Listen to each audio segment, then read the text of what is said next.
Chers frères et sœurs bien-aimés, amis dans le Seigneur, tendrement, je vous salue, je vous embrasse. C'est un réel plaisir pour moi ce matin de vous rejoindre encore pour cette série de formations de théologie en ligne. Cette série de formations de théologie en ligne, c'est une initiative de l'Acrista.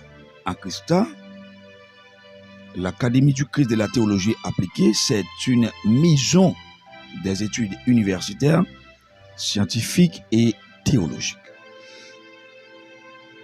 Qui donc, comme toujours, nous avons un sujet, un thème, mais ce thème-là, nous allons vous faire comprendre ce thème-là, ou du moins ce sujet-là, dans un contexte biblique. Vous allez puiser avec moi ce sujet ce matin dans un contexte biblique. Ce sujet n'est autre que la cupidité. La cupidité. Personne cupide, personnage cupide, être cupide, c'est quoi ça? Dans un contexte biblique, vous allez apprendre quelque chose de bon avec moi. Vous pouvez écrire comme sujet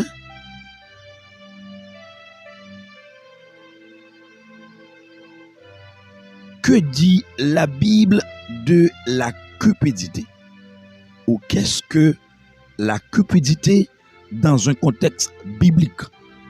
Ou que dit la Bible de la cupidité? Avec soin, avec beaucoup d'intérêt, fixez vos regards et restez attentivement pour pouvoir apprendre quelque chose de bon avec nous ce matin. Le concept, c'est la cupidité. La cupidité, chers frères et sœurs bien-aimés, est une aspiration égoïste forte à posséder toujours plus. La cupidité est une aspiration égoïste forte à posséder toujours plus. Elle est généralement liée à l'argent et au pouvoir. La cupidité est généralement liée à l'argent et au pouvoir.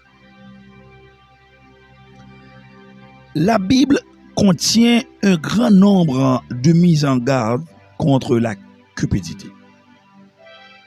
et le soif de posséder. Chers frères et sœurs bien-aimés, Jésus, le Christ, notre Sauveur, nous a avertis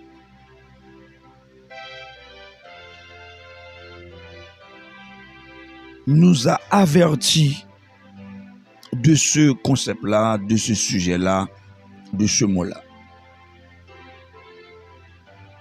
Dans l'un des livres synoptiques écrits par Dr. Luc, Saint Luc apôtre, dans le chapitre 12, verset 15, prenez votre Bible. Là, nous allons faire une courte lecture. Saint Luc, chapitre 12, verset 15. Gardez-vous avec soin de toute soif de posséder, car la vie d'un homme ne dépend pas de ses biens.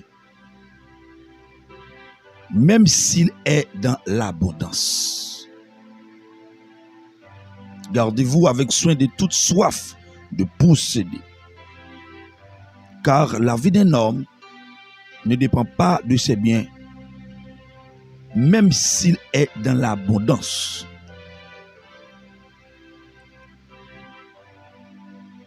Dans le livre de Saint Matthieu, chapitre 6, verset 19 et 24b, il y a autre référence pouvant nous aider à mieux comprendre cet avertissement de Jésus-Christ. Jésus dit: ne vous amassez pas des trésors sur la terre, où les mythes et la rouille détruisent, où les voleurs percent les murs pour voler. Vous ne pouvez pas servir Dieu et l'argent.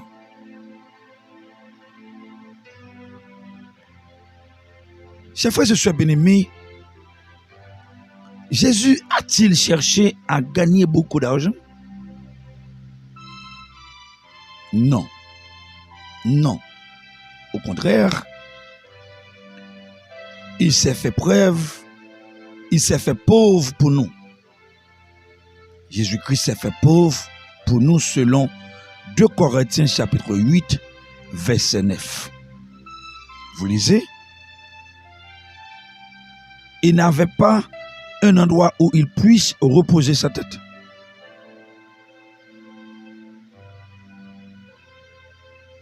« 24b.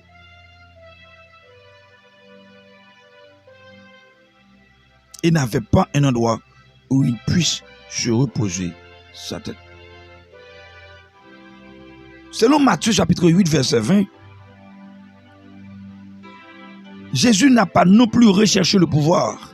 Au contraire, il a dit: ce n'est pas le cas au milieu de vous, mais si quelqu'un veut être grand parmi vous, il sera votre serviteur.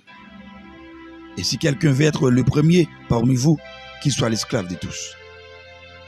En effet, l'Église, le Fils de l'homme est venu non pour être servi, mais pour servir et donner sa vie en rançon pour l'humanité.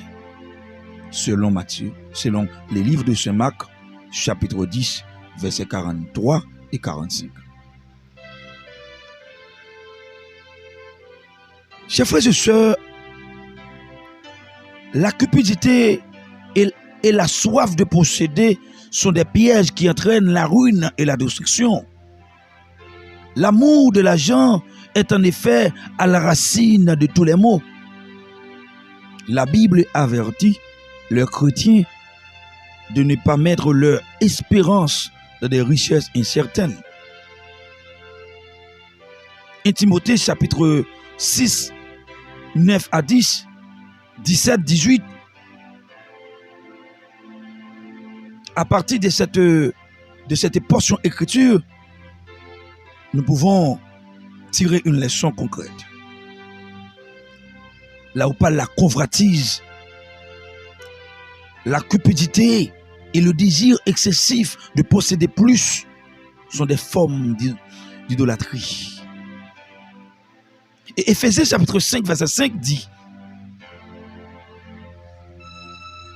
vous le savez bien, en effet, aucun être immoral, impur ou toujours désireux de posséder plus, c'est-à-dire idolâtre, n'a d'héritage dans les royaumes de Christ et de Dieu. Le principe fondamental est énoncé, chers frères et sœurs bien-aimés, en Hébreux chapitre 13, verset 5. Hébreux chapitre 13, verset 5. Que votre conduite ne soit pas guidée par l'amour de l'argent. Contentez-vous de ce que vous avez.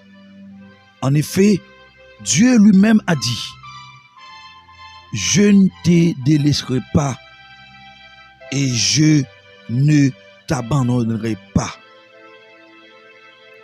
Le problème est l'amour de l'argent par l'argent lui-même. L'amour de l'argent est péché, car il est un obstacle entre Dieu et nous. Jésus, comme étant le seul juge et médiateur entre le Père et l'humanité, a dit qu'il est très difficile pour un riche d'entrer dans le royaume de Dieu.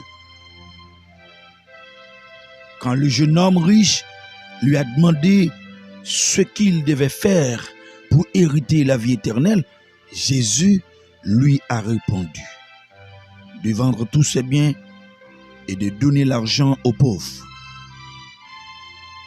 Lorsqu'il entendit cette parole, le jeune homme s'en alla tout triste, car il avait de grands biens. Et Matthieu chapitre 19, versets 16 à 22, en lui demandant de renoncer à ses biens, Jésus a mis le doigt sur le problème fondamental dans la vie de ce jeune homme. Sa cupidité, l'Église, et sa soif de posséder.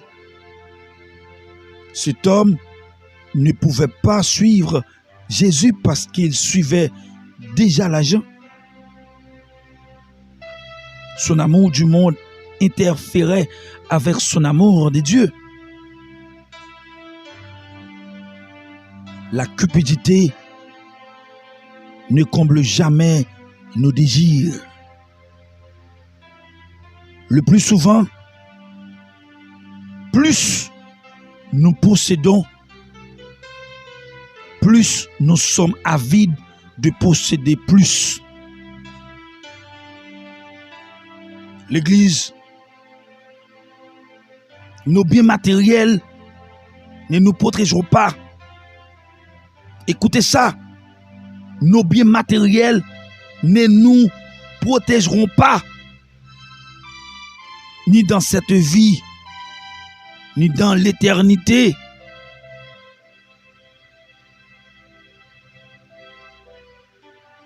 Comme l'illustre si bien la parabole du riche insensé, racontée par Jésus en Luc chapitre 12, verset 13 à 21. Encore une fois, le problème n'est pas l'argent, ni les biens matériels, mais notre attitude à leur égard. Si nous mettons notre confiance en nos richesses, ou sommes consumés par un désir insatiable de posséder plus, cela montre que nous ne rendons pas à Dieu la gloire. Nous ne rendons pas une parfaite gloire à Dieu et l'adoration qu'il mérite. Chers frères et sœurs bien-aimés, amis dans le Seigneur, nous devons le servir ce grand Dieu.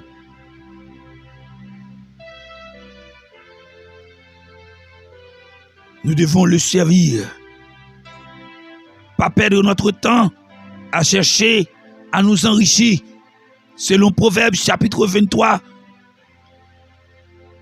et verset 4. Le désir de notre cœur, chers frères et sœurs bien-aimés, amis dans le Seigneur, collègues pasteurs, chrétiens à travers le monde, le désir de notre cœur doit être d'amasser des richesses au ciel, sans nous inquiéter de ce que nous mangerons et boirons et de quoi nous serons vêtus.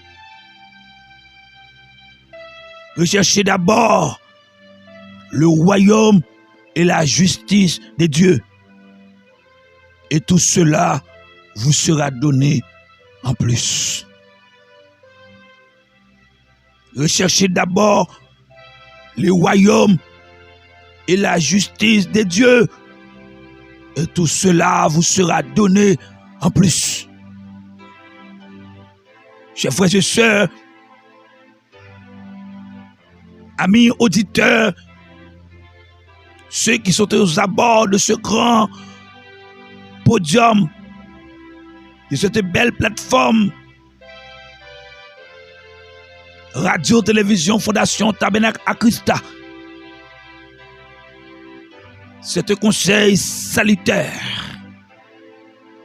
Un conseil salutaire. Recherchez d'abord le royaume et la justice de Dieu. Et tout cela vous sera donné en plus. Selon Matthieu, chapitre 6, versets 25 à 34.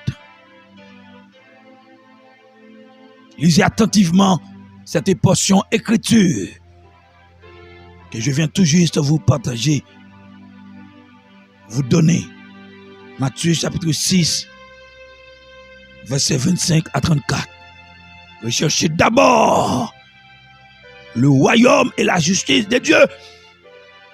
Et tout cela vous sera donné en plus. Merci, cher Père, pour ce grand amour sublime.